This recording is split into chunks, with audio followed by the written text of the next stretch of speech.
अब हम देखेंगे क्वेश्चन नंबर 6। देखो क्या कह रहा है। The length of a tangent from a point A at a distance 5 centimetre from the centre of the circle is 4 centimetre. Find the radius of the circle. अच्छा, ये क्वेश्चन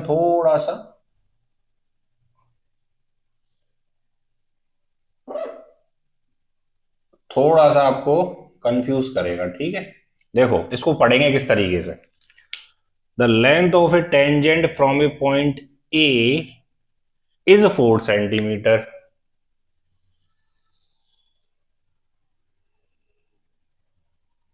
ठीक है, मतलब क्या है, the length of a tangent from a point A is 4 centimetre.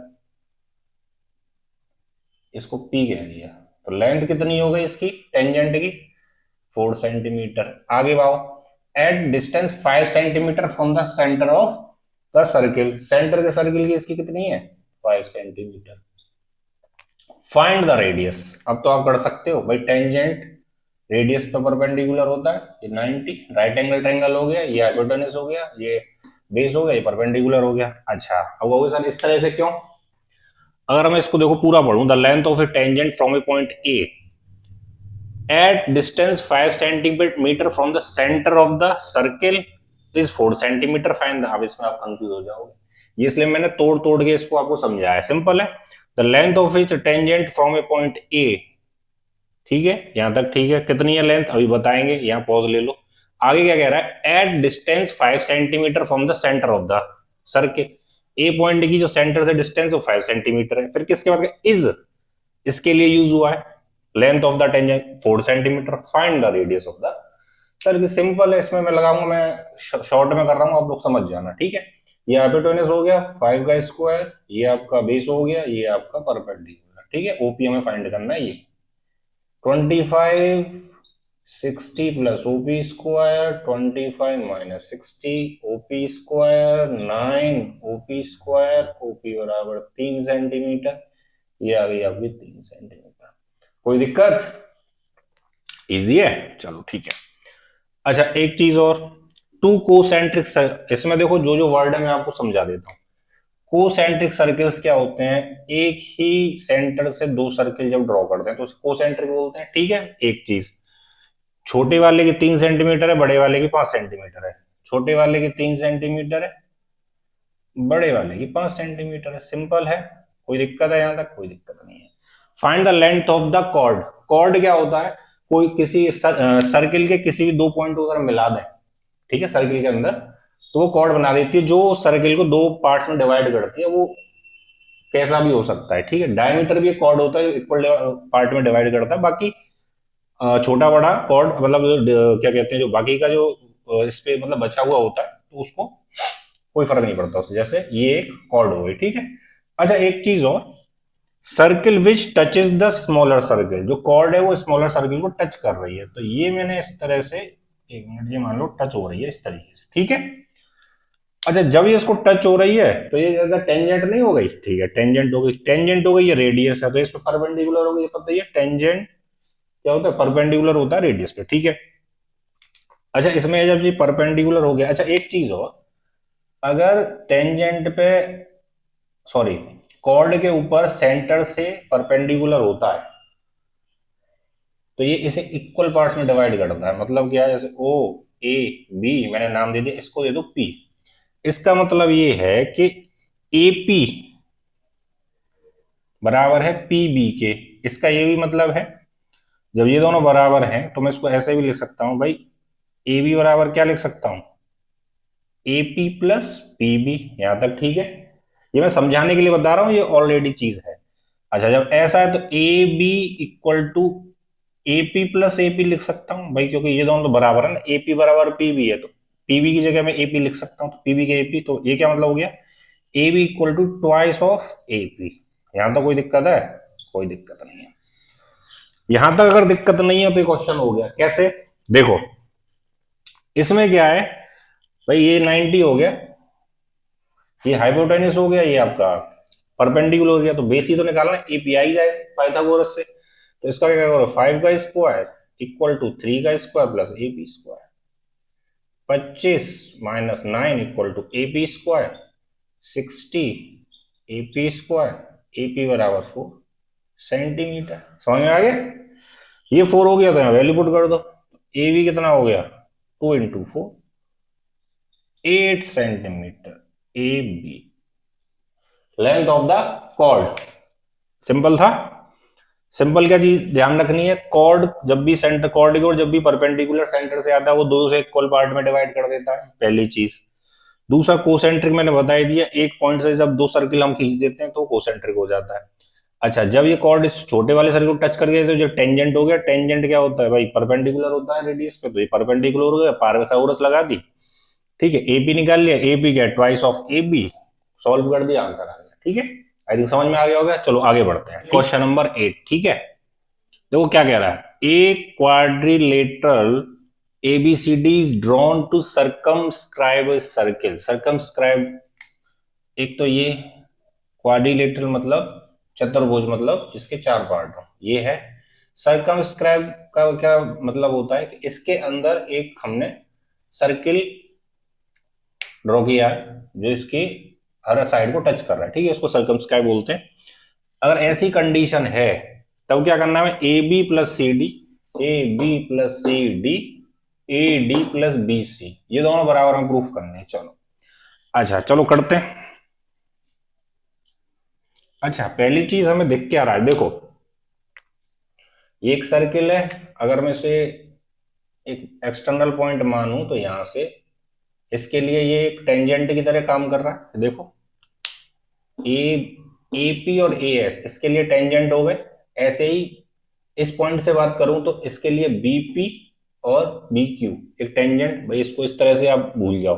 अगर particular हम इतने इतने पार्ट को अगर इसमें कंसीडर करें, ठीक है, इसको भूल जाओ चारों तरफ। अगर इस तरह से देखूं तो ये एक टेंजेंट हो गए या दो टेंजेंट हो गए जो यहाँ पर टच कर रहे हैं। ऐसे C एक टेंजेंट हो, C से दो टेंजेंट निकल रहा है, CR और CQ। ऐसे D से DR और DS। तो एक चीज हमें पता है, तो यहां से एक चीज ये होगी कि AP बराबर होगा AS के। ठीक है, PB बराबर होगा BQ के, CQ बराबर होगा CR के, और DR बराबर होगा DS के।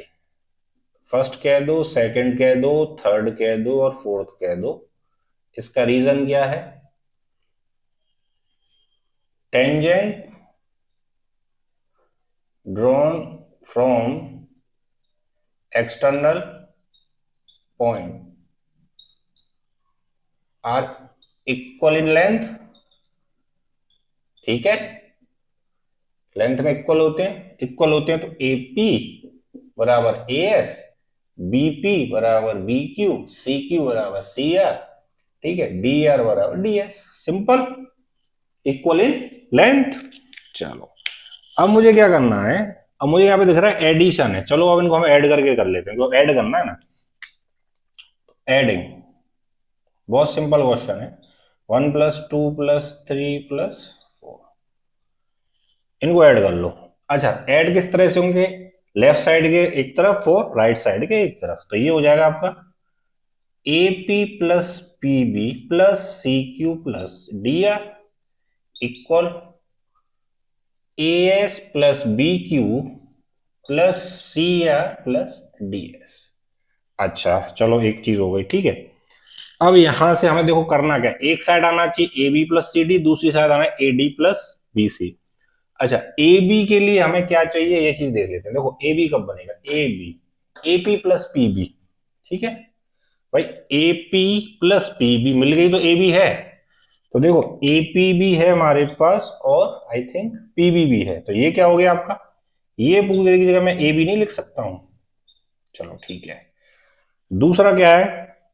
CQ + DR। CQ + DR हमें चाहिए क्या यहां पे? हमें चाहिए CD। CD, CD किसके बराबर होगा? CR + DR के। तो देखो DR तो है हमारे पास CD के लिए, DR तो है, CR नहीं है। CR यहां पे है। अच्छा एक बात बताओ मुझे, क्या मैं CQ की जगह, अगर मैं यहां पे आते हैं, CQ बराबर है CR के, ठीक है, ये समझना, CQ बराबर है CR के, सी क्यू की जगह क्या मैं सी आर नहीं लिख सकता? लिख सकता हूं, क्योंकि बराबर है प्लस डी आर। अब यहां पे कुछ लोगों को दिक्कत हो सकती है। देखो मैंने किया कुछ नहीं है, मुझे यहां चाहिए था सी डी। एक चीज सी डी, सी डी मिलेगा कैसे मुझे? जब मैं D R plus R C करूंगा या C R plus R D करूंगा, ठीक है, कैसे भी कर लो। अब मेरे पास यहाँ डी आर तो है, सी आर नहीं है या आर सी, ये नहीं है, इसकी जगह सी क्यू है मेरे पास। अब जब ये चार हमने इक्वेशन जो बनाई है, यहां मुझे ये दिख रहा है ये सी क्यू बराबर है सी आर के। जब ये दोनों आपस में बराबर हैं तो मैं सी क्यू की जगह क्या सी आर नहीं लिख सकता? ठीक है, क्यों कर रहा हूं? क्योंकि मुझे यहाँ सी डी चाहिए। समझ में आई? सिंपल। चलो आगे चलते हैं। A S plus D S होना चाहिए, तो ए एस ए रहा और डी एस ए रहा, इसकी जगह मैं क्या लगता हूँ? ए डी लिख सकता हूँ। चलो ए डी हो गया, प्लस ए डी चाहिए था, अब चाहिए बी सी। देखो बी सी का बी सी, ये कैसे मिलेगा? B Q plus C Q. तो देखो बी क्यू तो है मेरे पास, सी क्यू नहीं है। सेम सी आर की जगह क्या मैं सी क्यू नहीं लिख सकता? यहाँ सी आर है, मुझे चाहिए सी क्यू, तो मैं सी क्यू लिख दिया। अच्छा तो अब क्या हो गया? A B plus C R plus D R, क्या बन गया? C D. A D plus B Q plus C Q, क्या बन गया? बी सी नहीं होगा? क्या मैं यही तो प्रूफ नहीं करना था? यही प्रूफ करना था, हैंस प्रूफ। आई थिंक आपके समझ में आ गया होगा, सिंपल है। चलो अगला क्वेश्चन देख। अब हम करेंगे नाइन्थ क्वेश्चन, ठीक है। देखो क्वेश्चन क्या कह रहा है, ठीक है। X Y and X dash Y are two parallel tangents. X Y और एक्स डैश वाई डैश दो पैरेलल टेंजेंट है to a circle with centre O and another tangent A B. एक और टेंजेंट है ए बी, ये circle है ना, दिख रहा होगा। एक टेंजेंट, दो टेंजेंट, तीन tangent with point of contact C. Point of contact क्या है? C. Intersecting X Y at A, intersecting X Y at A पे इंटरसेक्ट कर रहा है। And X dash Y dash, X dash Y dash at B, ये B पे कर रहा है, ठीक है। प्रूव दैट कि ए ओ बी, ए ओ बी 90 होगा, ठीक है। थोड़ा सा कॉम्प्लिकेटेड लग रहा होगा लेकिन बहुत इजी क्वेश्चन है और ये बहुत बार आया भी है, इंपॉर्टेंट है गाइस, ये स्टार बना लो इसको, ठीक है। इसको समझ गए तो आप कर लोगे, नहीं समझ पाए तो फिर दिक्कत है। करने के बहुत तरीके हैं, मैं बहुत सिंपल वाला बताऊंगा। देखो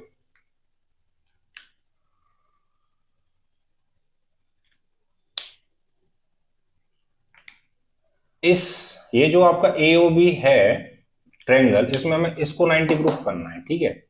ये 90 प्रूफ करने के लिए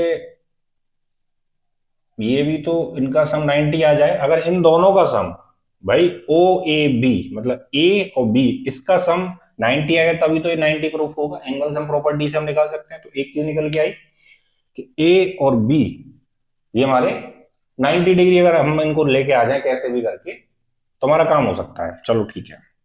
अच्छा मुझे एक चीज और समझ में आ रही है, क्या है? जैसे ये टेंजेंट है, देखो ये सर्किल है, ए सी और ए पी टेंजेंट है, यहां से बीच से एक लाइन आ रही है, मतलब इस तरीके से। देखो जो मैं मेन कॉन्सेप्ट जो समझाना चाह रहा हूं, ठीक है, इस तरीके से है और यहां से सेंटर से ये जा रही है, ठीक है।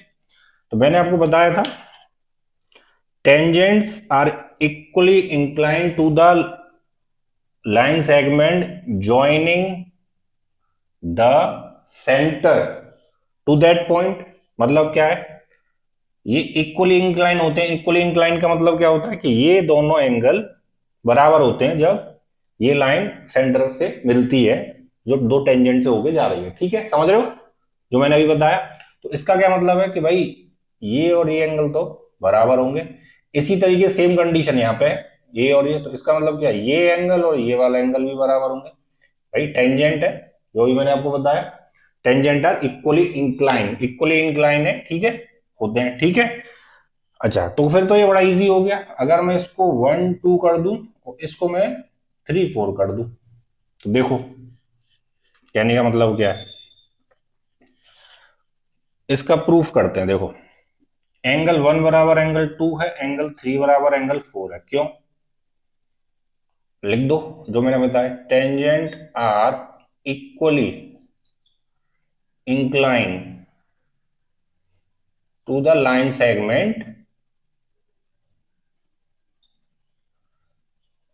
segment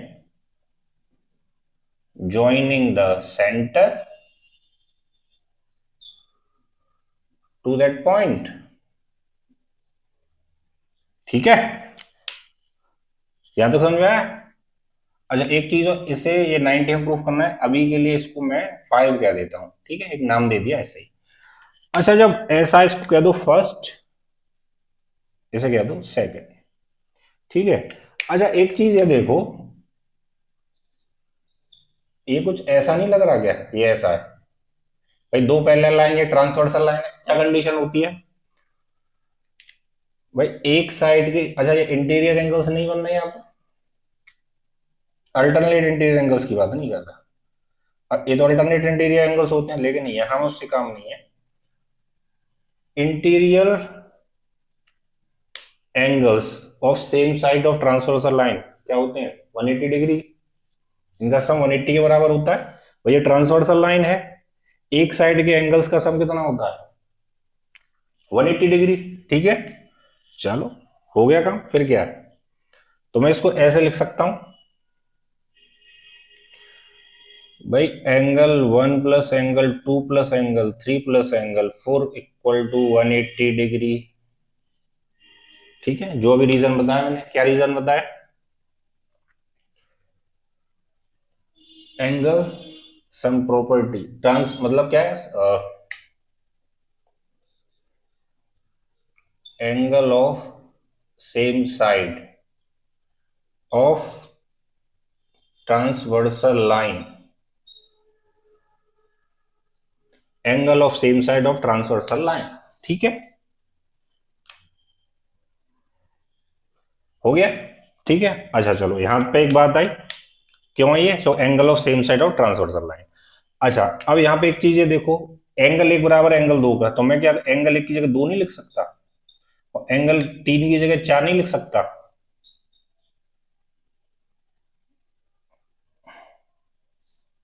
ठीक है।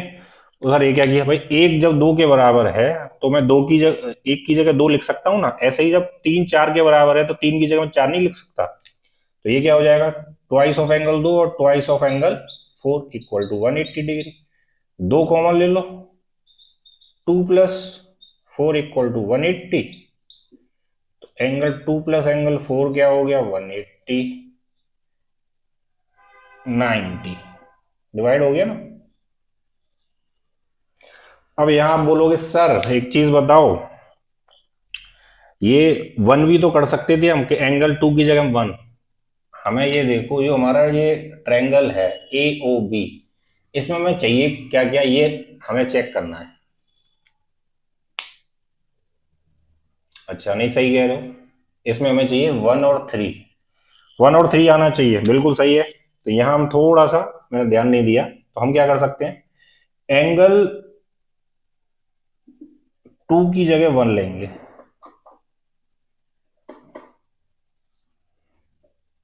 तो इससे हुआ क्या, यहां क्या आएगा वन, और यहां क्या आएगा थ्री, तो यहां क्या आएगा वन, यहां क्या आएगा थ्री, तो यहां क्या आएगा वन और थ्री। अब देखो वन और थ्री का मैं क्या सम लेके आ गया 90, यही तो मैं कह रहा था, अगर इन दोनों का 90 आया तो एंगल सम प्रॉपर्टी से कौन सा एंगल बचेगा, ये तो आ ही जाएगा।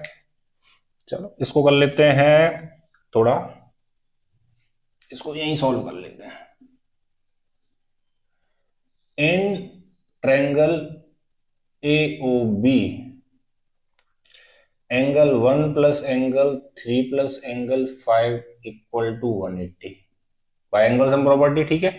वन और थ्री की जगह मैं क्या ले सकता हूं, 180 plus angle five equal to 180 नहीं 90, 180, तो एंगल फाइव कितना आ गया 90, और फाइव कौन सा है हमारा, angle A O B, proved. चलो इसको एक बार और देख लेते हैं, ठीक है, बहुत से बच्चों को दिक्कत रही होगी। देखो ये एक सर्किल है जिसकी दो पैरेलल टेंजेंट है और एक ट्रांसवर्सल टेंजेंट है, ठीक है। अब हमें प्रूफ क्या करना था कि ए ओ बी हमारा 90 हमें प्रूफ करना था, ठीक है। अब क्या है, हमें यहाँ पे एक चीज ये दिख रही है, अगर ये 90 करना चाहिए तो इस एंगल में हमारे ये जो एंगल दो बच गए भाई, ओ ए बी और ए बी ओ, मैं वैसे बता रहा हूँ जो एंगल 1 और 3 इनका सम क्या आना चाहिए, 90 आ जाए तो एंगल सम प्रॉपर्टी से भाई 90 में से 180 में से 90 जाएगा तो 90 आ जाएगा, प्रूफ हो जाएगा। तो ये दोनों मुझे निकालने थे, तो इसके लिए मैंने क्या किया, सिंपल ये मुझे दिखा है कि टेंजेंट है, इक्वली इंक्लाइन करता है सेंटर पर, ठीक है। तो ये इससे क्या हुआ, ये दोनों एंगल बराबर हो गए, यहाँ पे ये दोनों इसी तरीके से सेम कंडीशन है, ये दोनों बराबर हो गए। जब ये दोनों बराबर ही हो गए, एक बराबर है दो के, तीन बराबर 4 के, स्टेटमेंट लिख दिया पूरा, ठीक है। जब मैं इनको ऐड कर रहा हूं तो इनका सम, क्योंकि पैरेलल लाइन है, ट्रांसवर्सल लाइन है, एक साइड के एंगल्स का सम कितना होता है, 180 होता है, ये हमें पता है, angle of same side of transversal line, ठीक है। तो 1+2 3+4 इक्वल टू 180। अच्छा, दो की जगह मैं एक लिख सकता हूं क्योंकि एक बराबर है दो के, ऐसे तीन के चार की जगह तीन लिख सकता हूं क्योंकि तीन बराबर है चार के, ठीक है। तो ये कितना होगा, ट्वाइस ऑफ 1 और ट्वाइस ऑफ 3। अब वही वाली बात कि सर 1 और 3, क्योंकि मुझे 1 और 3 पहले मैंने 2 और 4 ले लिया था बिना देखे, तो इसका कुछ नहीं है, हमें 1 और 3 चाहिए था क्योंकि भाई यहाँ पर 1 और 3 चाहिए हमें, ठीक है। तो ये हुआ 2 का इसमें डिवाइड गया, 1+3 90 आ गया, एंगल सम प्रॉपर इंटरएंगल एओबी, 1+3+5 180, इसकी जगह 90 आ गया, +5 5 इक्वल टू 90, और 5 क्या था, एओबी, यही प्रूफ करना था, ठीक है। आई थिंक समझ में आया होगा, इजी क्वेश्चन है। अगले क्वेश्चन पे चलते हैं, चलिए। अब हम देखेंगे क्वेश्चन नंबर 10 क्या कह रहा है, देखो, prove that the angle between the two tangents के बीच का angle drawn from an external point, जो एक्सटर्नल पॉइंट से खींचा गया है, टू ए सर्किल, सर्किल की तरफ, is supplementary to the angle, angle के सप्लीमेंट्री मतलब क्या होता है, एंगल का सम 180, एंगल किस एंगल के संग सप्लीमेंट्री है, subtended by the line segment, कौन से लाइन सेगमेंट का, joining the points of the contact, जो पॉइंट ऑफ कॉन्टेक्ट को ज्वाइन कर रहे हैं एट द सेंटर, सेंटर इसका मतलब क्या हुआ, देखो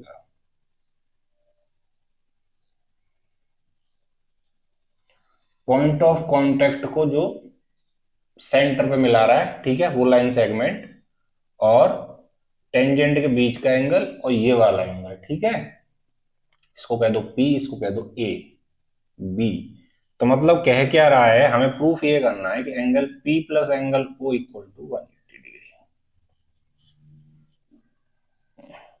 prove that, as simple is that, ठीक है भाई। Prove that angle between the two tangents, angle between the two tangents PA and PB, इनके बीच का angle drawn from a external point, drawn मतलब कौन सा, P पॉइंट जो एक्सटर्नल है, point to a circle, circle की तरफ, इस सप्लीमेंट्री, सप्लीमेंट्री बनता है to the angle subtended by the line segment, कौन से line segment, joining the points of contact, points of contact at the centre, at the centre, ठीक है, समझ में आ गया। ये बहुत इजी क्वेश्चन है, कैसे भाई, टेंजेंट रेडियस पर क्या होता है, 90 डिग्री बनाता है, ठीक है, परपेंडिकुलर होता है, तो ये 90 और ये 90,